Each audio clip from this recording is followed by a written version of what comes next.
Olá a todos e a todas, boa noite, bom dia, boa tarde. Meu nome é Professor Jesus e a gente vai continuar a discussão da disciplina Processos Psicológicos Básicos.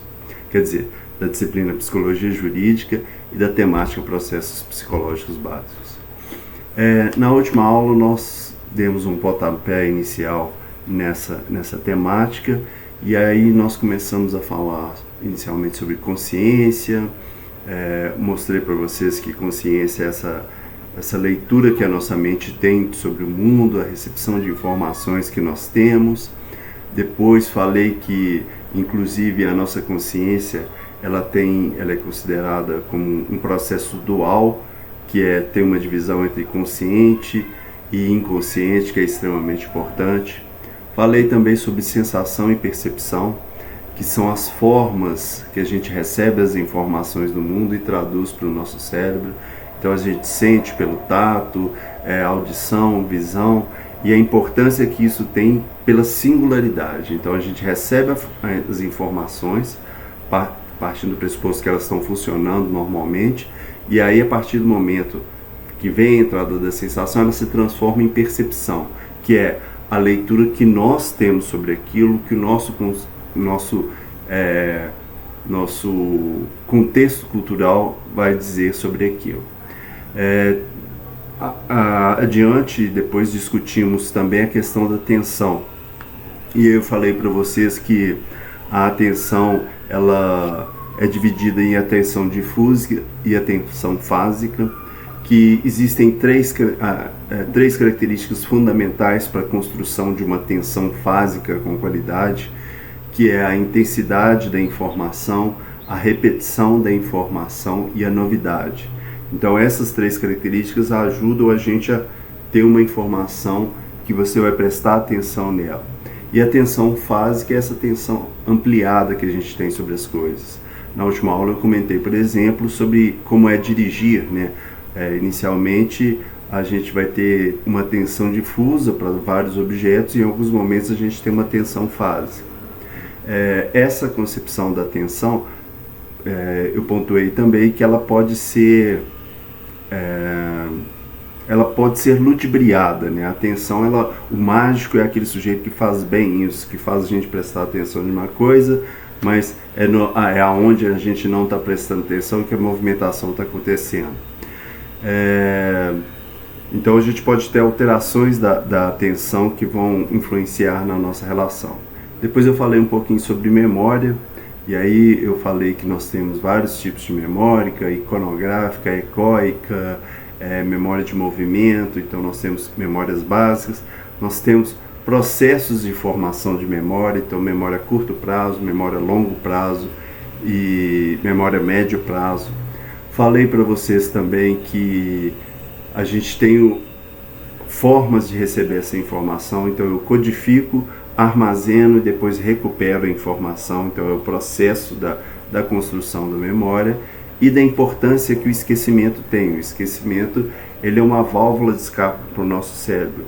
Nosso cérebro ele não quer gravar tudo e ele só vai gravar aquilo que a nossa atenção lá pedir. Então aquilo que você repetir, aquilo que você deu uma ênfase emocional, ele vai gravar aquilo lá com uma certa qualidade. Falei um pouco sobre as amnésias da memória, amnésia anterógrada e retrógrada. Fechando isso tudo aqui, nós passamos agora para a lógica das emoções. Então a gente sai do campo da memória e vai pensar em emoção. Aí eu volto a pontuar para vocês para que isso é importante para um perito, para que isso é importante no campo jurídico.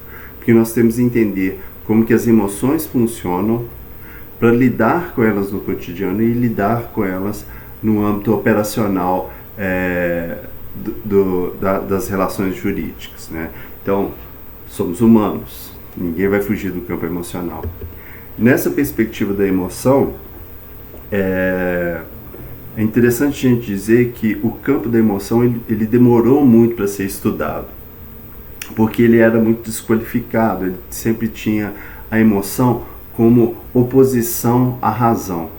Então, o mais importante é a razão, eu vou estudar a razão e não quero saber da emoção. A emoção foi colocada durante muito tempo um espaço vinculado ao gênero, vinculado à desqualificação, vinculado ao cotidiano. E na verdade a emoção ela é fundamental, principalmente o controle dela e o saber usar a emoção. A emoção ela não pode ser observada diretamente na forma de como que é o funcionamento dela interno, mas ela é observada através do comportamento, através da nossa expressão, né?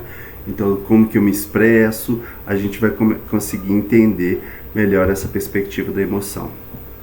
Existem várias perguntas sobre a discussão da emoção. Se ela é algo que ela é inata, que já vem no ser humano, ou se ela é algo que é adquirida, e se até antes do nascimento ela já está posta, como que é que funciona isso. E nessa discussão existem vários teóricos sobre isso.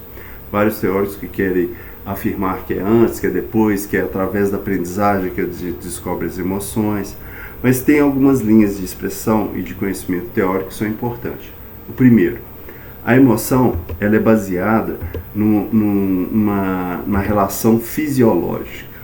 Então, ela tem reações fisiológicas internas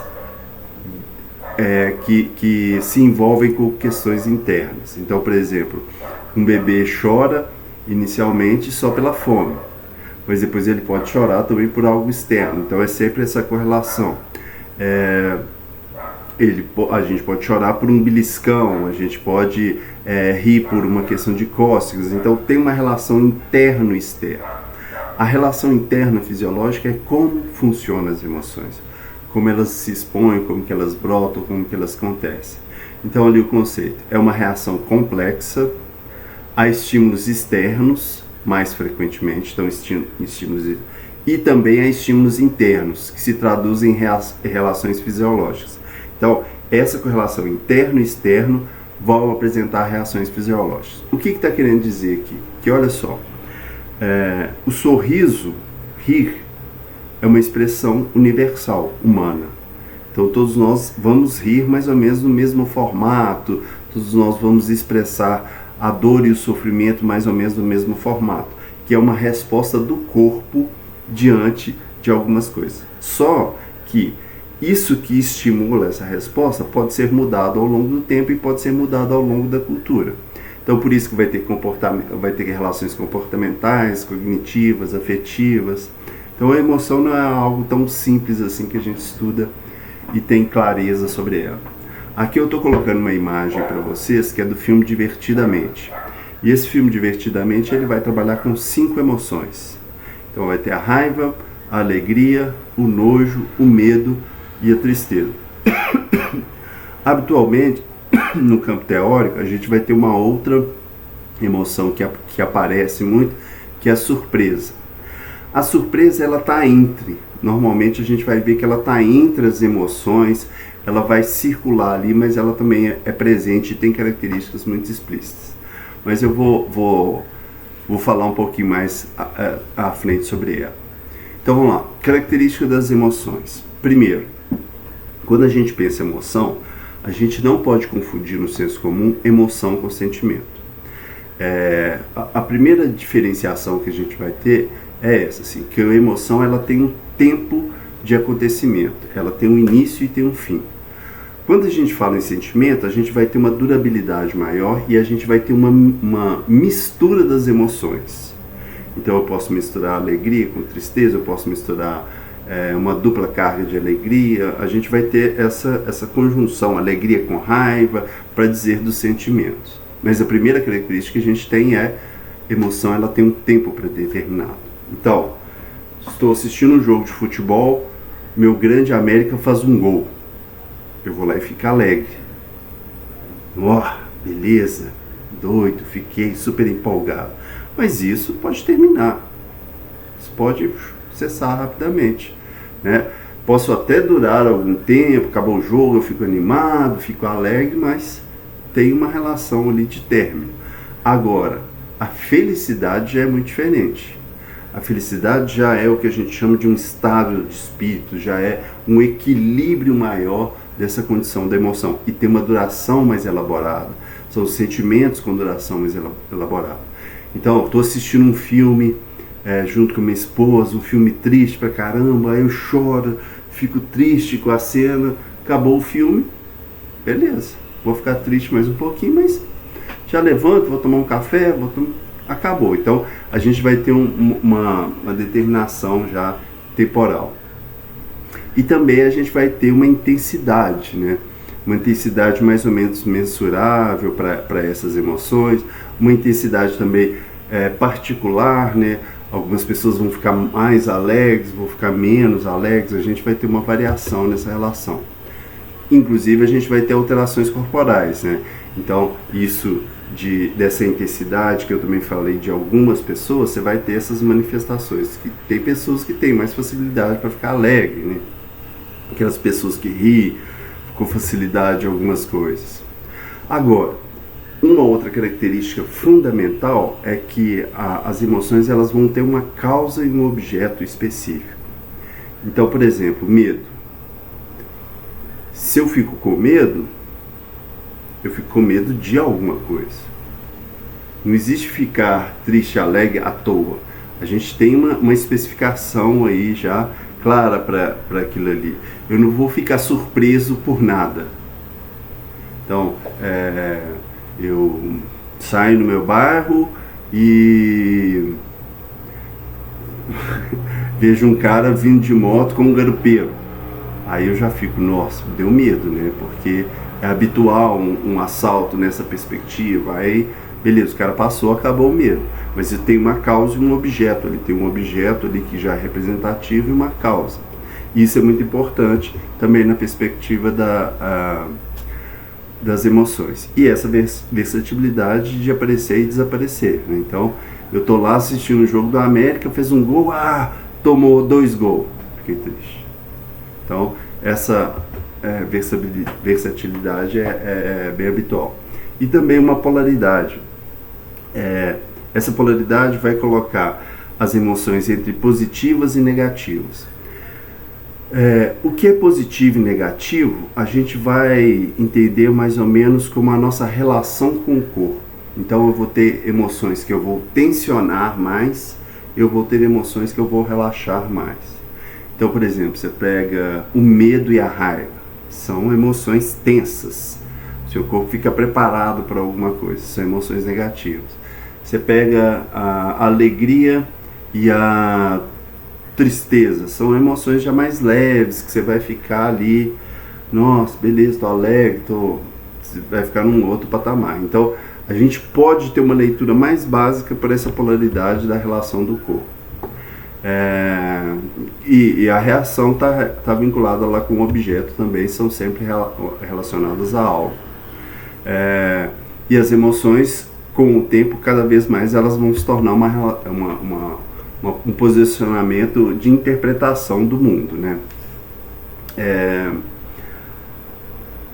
Então, essa emoção, elas atuam como componentes somáticos, psíquicos e comportamentais. Então, componentes de uma soma de coisas, tanto que perpassam pela cabeça, quanto que perpassam pelo comportamento. Relacionados, então a emoção tem uma relação com o afeto e com o humor. Então, a gente precisa... a gente está dando uma limpada aqui para falar que essas coisas não são a mesma. Então, a emoção não é a mesma que sentimento. Emoção não é a mesma coisa que afeto e humor. Então, a emoção tem esse perfil fisiológico básico, que é algo que vai articular entre o meio interno e externo e que vai expressar no nosso corpo com um determinado padrão. E vai ter uma relação tanto de componentes somáticos, psíquicos e comportamentais relacionados ao afeto e humor. Quer dizer, a emoção se relaciona com afeto e humor. Primeiro, o que é afeto? Afeto é uma coisa básica, é o que nos afeta. A própria palavra já responde isso. É a interferência que a gente vai ter diante do mundo. Então, quando a gente fala, olha, essa pessoa é muito afetuosa, eu tenho uma afetividade muito grande com essa. A gente está falando dessa correlação. E o humor já é como a pessoa se sente. Já é, se eu perguntasse para ela, como é que tá as suas emoções? Como é que tá seu humor? Humor aqui não é alegria, mas é como que você expressa como você tá. Então, quando a gente vai fazer um atendimento psiquiátrico, você vai colocar lá, ó, o humor do paciente hoje estava estável, então ele estava bem, ele estava tranquilo. O humor do paciente estava completamente alterado, estava muito tenso. E isso vai lhe dar, segundo a leitura da própria pessoa que vai me responder, como que está o humor dela, como que está o estado emocional dela. Então aqui, ó, segundo Damasio, que é o livro que a gente trabalha, ó, as emoções são processos determinados biologicamente e dependem de mecanismos cerebrais estabelecidos de modo inato. Então, tem mecanismos cerebrais inatos que vão influenciar. Então quer dizer que se eu tiver alguma alteração no cérebro, alguma alteração fisiológica, alguma alteração às vezes por acidente, pode interferir no meu estado emocional? Pode sim, porque também está articulado com determinadas áreas específicas. Então, as manifestações das emoções, a gente vai ter indicadores verbais, a gente vai fazer uma observação do comportamento e indicadores fisiológicos. Então, para a gente entender a emoção, eu posso verbalmente falar sobre ela, eu posso observar o comportamento de outras pessoas e eu posso ver como que o corpo dela está reagindo. Então, vamos lá. Indicamento verbal. A pessoa pode... Desculpa. A pessoa pode me falar sobre o sentimento dela. Então, eu estou triste por causa disso. A gente vai perceber até pelo próprio tom da voz, mas ela vai verbalizar sobre isso. Eu posso observar o comportamento, como é que ela está reagindo para determinadas pessoas, determinadas situações. Uma boa forma de perceber isso é olhar, você ir no cinema, em vez de você ficar olhando para a tela, em determinado momento você olha para trás para ver o rosto das pessoas. Você vai ver como que elas comportam diante do que elas estão vendo. Então todo mundo fica alegre, todo mundo fica triste. Você vai ter essa leitura. E os indicadores fisiológicos é aquilo que eu comecei a falar um pouco sobre a relação positiva ou negativa. Quer dizer, como que o corpo responde fisiologicamente a essas condições. Mas vamos lá mais especificamente. As emoções básicas identificadas em todas as culturas são 6. Olha aí. Não vou citar o nome aí, vocês vão olhando e vão pensando o que pode ser essa aí. Essa segunda.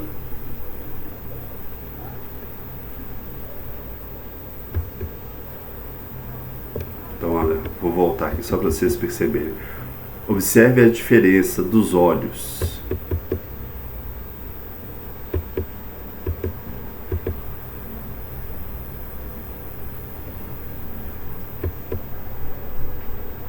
Os olhos e a expressão da boca também é o que é mais habitual para a gente, olha.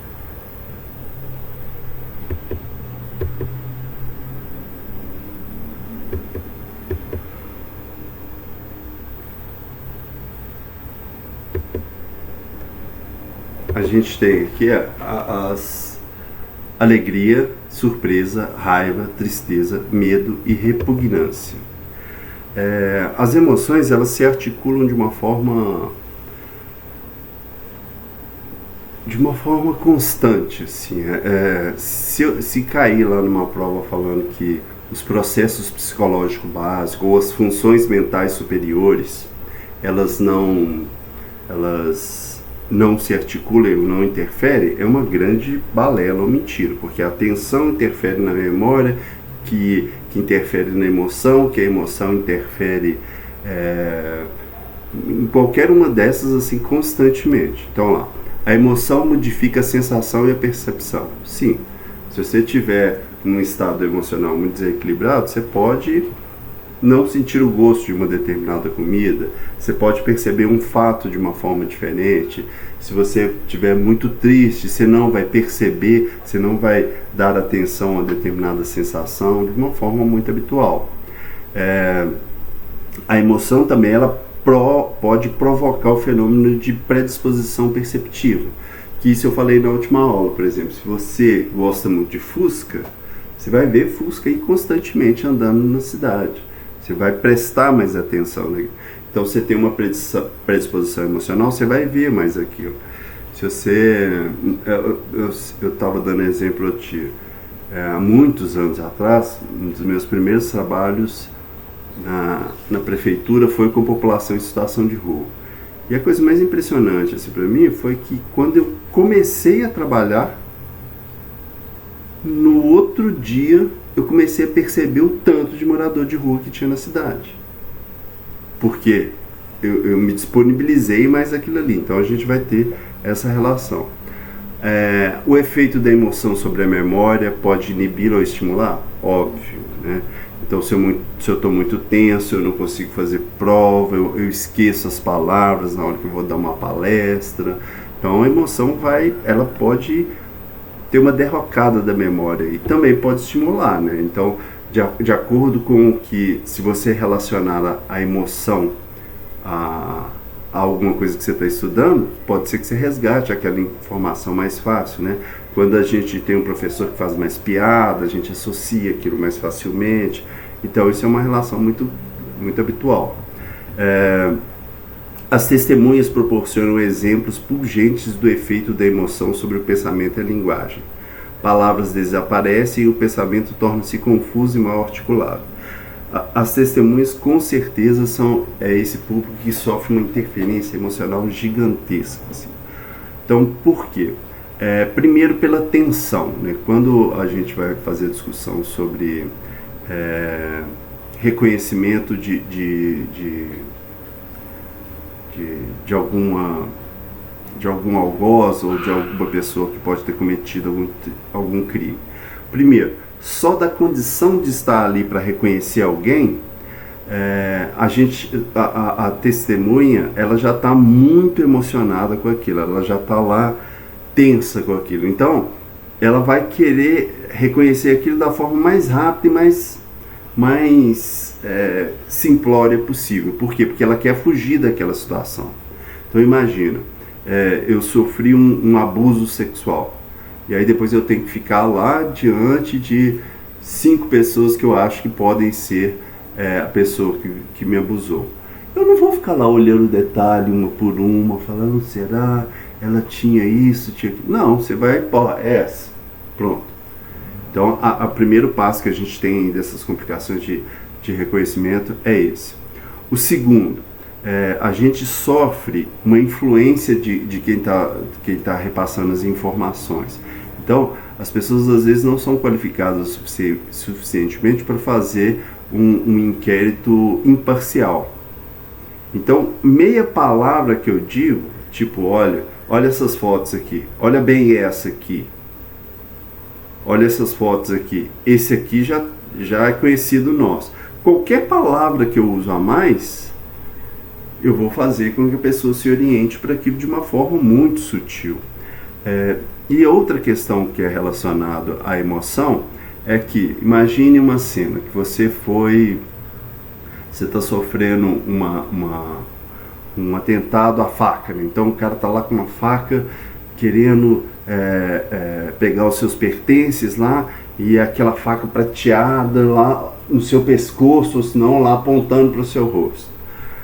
Obviamente, você vai prestar mais atenção na faca do que no rosto da pessoa. Você pode até prestar atenção no rosto, mas vai ser algo no segundo plano. Lá na discussão da atenção, eu falei em primeiro plano e segundo plano. E nós não estamos preparados para isso. Então a gente tem mais um problema aí. Quando a gente vai fazer retrato falado, todas essas questões têm que ser pontuadas. Aí. As pessoas têm que estar calmas, têm que estar num ambiente agradável, tem que ter todo um acolhimento para que aconteça de uma forma mais imparcial. Então, as emoções vão atuar com distorções cognitivas no conhecimento. Então, se eu estiver muito triste, pode influenciar na minha prova, um monte de coisa. As emoções vão fazer empobrecimento da informação. Então, por exemplo, a raiva. Quando eu estou lá muito raiva, eu não vou pensar muito bem. Então, cognitivamente, vai ter uma redução. Então, a gente tem uma articulação constante dessas coisas. Por isso que a busca pelo equilíbrio, a busca lá pela alteração da consciência, a busca pela organização da meditação, ela é algo fundamental, que é, eu preciso me conhecer e controlar um pouco as minhas emoções. Então, formas disso. Então, eu vou treinar emoção como qualquer outra coisa. A gente treina, a gente faz várias vezes, a gente experimenta. Às vezes, o aluno esquece que para a universidade, a grande questão da universidade é experimentar, que é tentar. Então, eu vou lá, vou apresentar, vou tentar falar, porque depois, quando eu formar, já não vai ter mais tempo para isso. Então, aqui é a hora de tentar falar em público, de se esforçar ao máximo, porque depois vai ficar mais complicado. Dentre as emoções, eu vou ir passando uma por uma aqui para apontar algumas questões fisiológicas e algumas questões gerais sobre elas. A primeira, o medo. O medo, como ele está nesse quadro de emoções negativas, ele vai ter uma tensão muscular, que é uma tensão direcionada à fuga ou direcionada à luta. Então, estou aqui, fiquei sabendo que tem um leão solto na minha casa. Eu tenho um objeto, claro, eu vou ficar com medo, eu vou ficar aqui pronto ou para correr ou para atacar. Então, essa articulação vai dizer da tensão muscular que vai acontecer no medo. Eu vou ter um aumento da frequência cardíaca, eu vou começar a suar e transpirar mais, porque isso vai relaxar a musculatura para ela responder mais rápido. Então você vai ter um conjunto de coisas que vão estar acontecendo ali no âmbito do medo. O medo, ele é importante porque ele representa esse cuidado, né? O sujeito que não tem medo, ele não tem cuidado. Então ele arrisca completamente, ele mete as caras e vai tomar muita porrada. O medo é esse meio termo ali que vai nos alertar para um monte de coisa. No senso comum a gente ouve assim, o sujeito cagou nas calças de medo. Isso é possível? Com certeza. Porque você tensiona muscularmente, você vai tensionar o abdômen diante de alguma coisa que você está apreensivo. E dependendo da situação que você tiver, se você tiver uma fragilidade estomacal ou já não estiver muito bem, você realmente vai fazer cagar nas calças de medo. Diferente seria a lógica da raiva.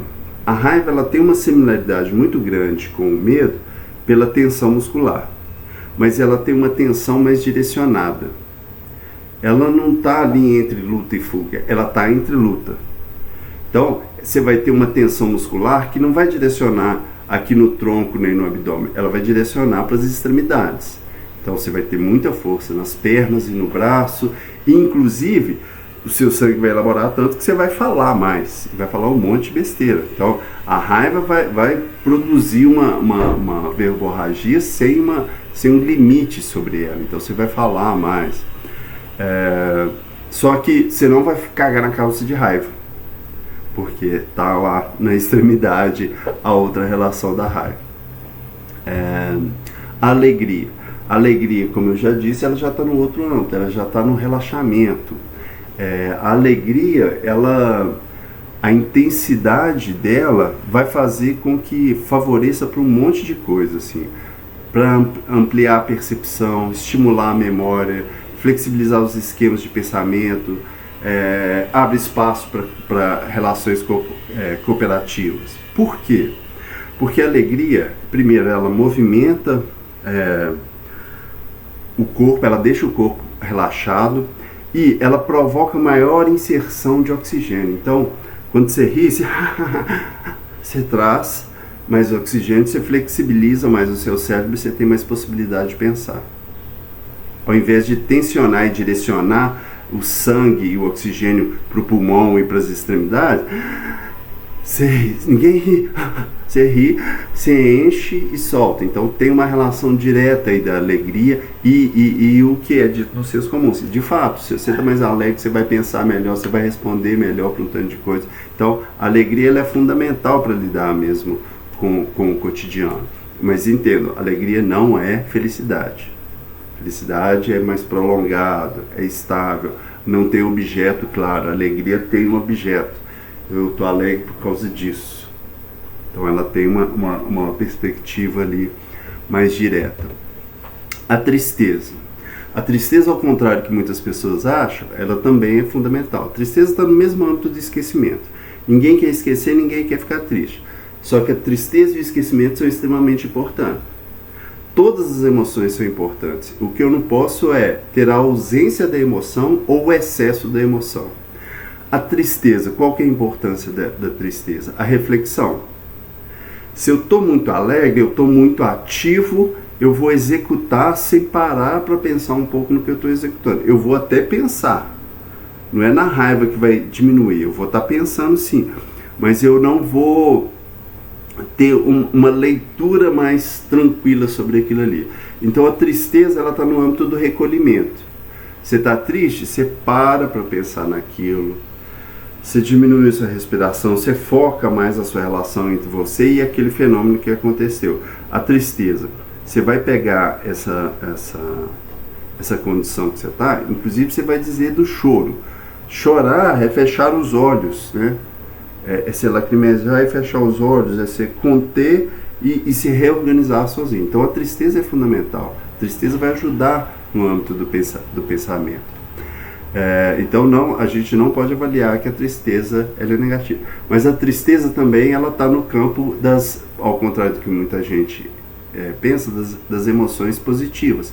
Porque você está no âmbito de leveza, você está triste, mas você está leve, tanto que você dorme mais, tanto que você fica mais acolhido lá. A gente vai falar que a tristeza está relacionada com o frio, que está mais no âmbito do aconchego.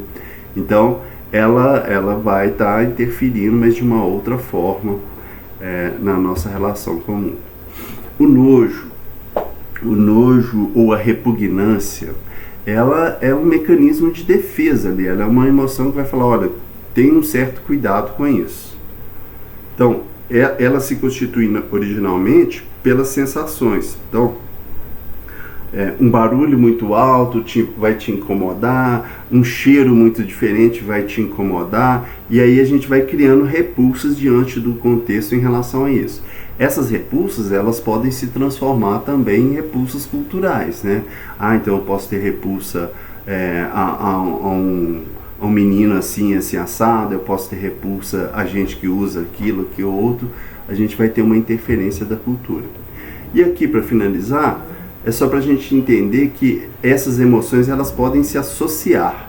Então esse quadro aqui é um quadro bem básico mesmo, mas ele é interessante que quando elas vão se associando, elas podem criar o que a gente vai chamar já de sentimentos, né? Então, você vai pegar lá raiva com raiva, a gente vai ter fúria, raiva com alegria, a gente, em alguns momentos, vai ter injustiça, raiva com tristeza, você vai ter traição, você vai ter lá nojo com nojo, já vira quase preconceito. Então, essas junções vão dizer de alguns sentimentos que são da ordem mais ampla, ok? Então, é isso que eu tenho para dizer para vocês sobre as emoções. Um grande abraço para vocês e até!